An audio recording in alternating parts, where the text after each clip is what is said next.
ప్రార్థనలోని సౌందర్యం, పరిణామ స్వభావం. ప్రార్థన మరియు స్వీయ అంతర్గత ప్రయాణంలో ప్రార్థన ప్రాముఖ్యతను శాస్త్రీయంగా, స్ఫూర్తిదాయకంగా పూజ్య దాజీ 2025లోని మొట్టమొదటి సంచికలో ఇలా వివరిస్తున్నారు.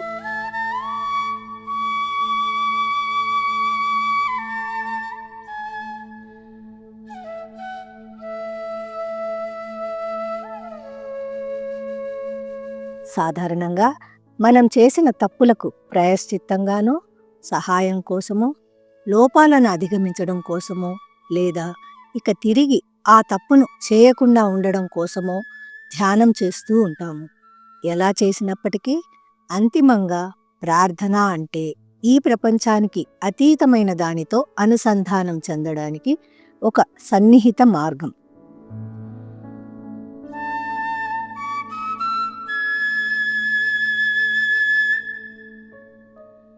ప్రార్థన దైవిక ప్రవాహాన్ని మన దిశగా ఆకర్షిస్తుంది.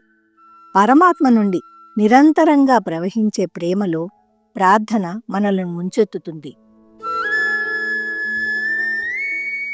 ఆధ్యాత్మికంగా వికాసం చెందడంలో ప్రార్థన కీలక పాత్ర పోషిస్తుంది అంటారు బాబూజీ. సాధారణంగా ప్రార్థన ఏమీ కోరదు. అది హృదయ శక్తులను సున్నితంగా ఆ దైవం వైపు మళ్లింపచేస్తుంది. చింతలు, కోరికలను కరిగించివేసి చిన్న చిన్న పాయలు పెద్ద నదిలో కలిసినట్లు, ఆ నది తిరిగి సముద్రంలో కలిసినట్లు ఒక విశ్వవ్యాప్త ఏకత్వంగా మారుస్తుంది.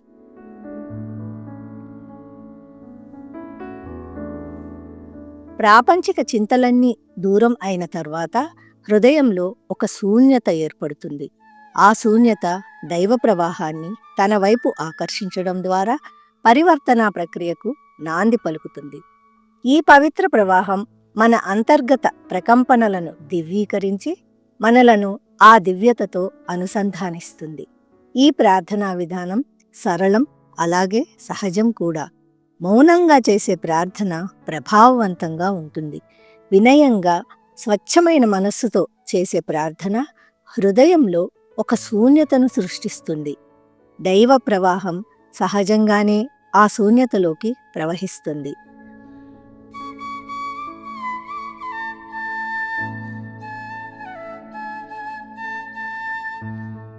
ప్రార్థన అనేది ఒక ఆచారమో లేదా మంత్రోచ్చారణో కానవసరం లేదు.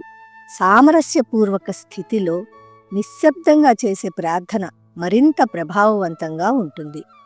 హార్ట్ఫుల్నెస్ పద్ధతిలో మనం చేసే ప్రార్థన ఈ విధంగా ఉంటుంది. ఓ మాస్టర్, మానవ జీవితపు యథార్థ లక్ష్యం నీవే. మేమింకను కోరికలకు బానిసలమై ఉండుట మా ప్రగతికి ప్రతిబంధకమై ఉన్నది. మమ్ము ఆ దశకు చేర్చు ఏకైక స్వామివి, శక్తివి నీవే. ఉదయపు ధ్యానానికి ముందు, రాత్రి నిద్రించే ముందు ఈ ప్రార్థనను మనం చేస్తూ ఉంటాము.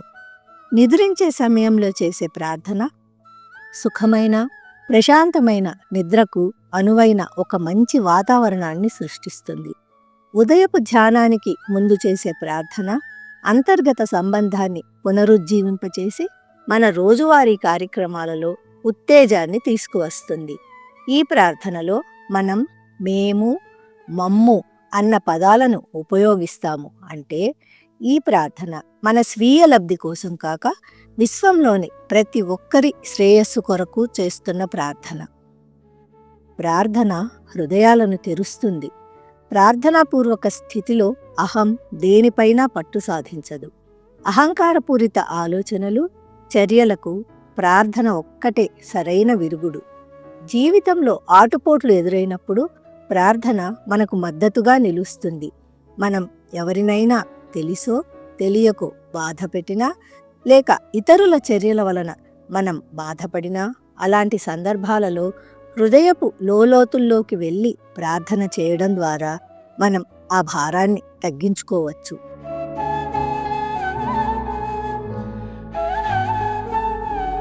భోజనం చేసే సమయంలో కూడా మనం ప్రార్థనాపూర్వక స్థితిలో కృతజ్ఞతతో ఉండాలి.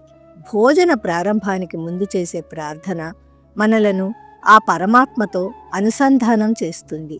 ప్రార్థన మనం తినే ఆహారపు ప్రతి పరమాణువులోనూ ప్రకృతిలోని ఆ దివ్య ప్రవాహాన్ని నింపుతుంది. మనం ప్రార్థనాపూర్వక స్థితిలో భోజనం చేసినప్పుడు ఆ స్థితి తినే ఆహారంతో జత కలిసి మన భౌతిక, మానసిక, భావోద్వేగ, ఆధ్యాత్మిక ఆరోగ్యాన్ని పెంచుతుంది. ఫలితంగా మన భౌతిక శ్రేయస్సు, ఆధ్యాత్మిక వికాసం ప్రయోజనం పొందుతాయి. యోగాలో ఆహారం ప్రాణం యొక్క రూపంగా పరిగణించబడుతుంది. తినే ఆహారంలోని ప్రతి అణువులోని దివ్యత్వం మనలోని దివ్యత్వంతో ప్రతిధ్వనించినప్పుడు ఆ ఆహారం మంచితనానికి శక్తివంతమైన మూలం అవుతుంది. ప్రార్థన పారాసింపథెటిక్ నాడీ వ్యవస్థను ఉత్తేజపరుస్తుంది. ప్రార్థనాపూర్వక స్థితిలో భోజనం చేస్తున్నప్పుడు ఎదుటివారి ప్రవర్తన మనలను ఏ విధంగానూ కలతపరచదు. అందువలన మనలో ఒక రకమైన ప్రశాంతత, సామరస్యత ఏర్పడుతుంది. మీ జీర్ణక్రియ తినే సమయంలోని మీ భావోద్వేగాలపై ఆధారపడి ఉంటుంది. కనుక ప్రార్థనాపూర్వక స్థితిలో తినే ఆహారంలోని ప్రతి అణువు సులభంగా జీర్ణం అవుతుంది. ఇతరులతో మనం జరిపే సంభాషణల్లో కూడా, ముఖ్యంగా మనం ఎవరికైనా సలహా ఇవ్వవలసిన సందర్భంలో మన సలహా మరింత సూక్ష్మంగా, ప్రభావవంతంగా ఉండడంలో ప్రార్థన తోడ్పడుతుంది. అయితే అడగకుండా ఎప్పుడూ సలహాలు ఇవ్వవద్దు అని పూజ్య లాలాజీ అనేవారు. ఎవరిలోనైనా ఏదైనా లోపం మీ దృష్టికి వచ్చినప్పుడు వారు అందులో నుంచి బయటపడాలి అని ప్రార్థించాలి అనేవారాయన.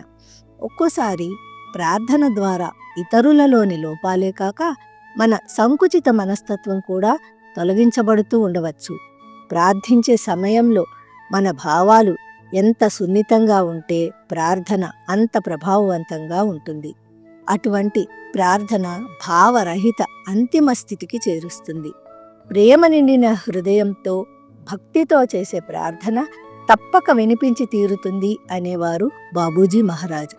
ఒకసారి సంబంధం అంటూ ఏర్పడిన తర్వాత అది వినపడకుండా ఎలా ఉంటుంది? కనుక ప్రార్థన మన ఆధ్యాత్మిక ఉన్నతిలో మనకు ఎన్నో విధాల మద్దతునిస్తుంది. మనందరం ప్రార్థనలోని యథార్థ తత్వాన్ని అవగాహన చేసుకుని లక్ష్య సాధన దిశగా పురోగమిద్దాం.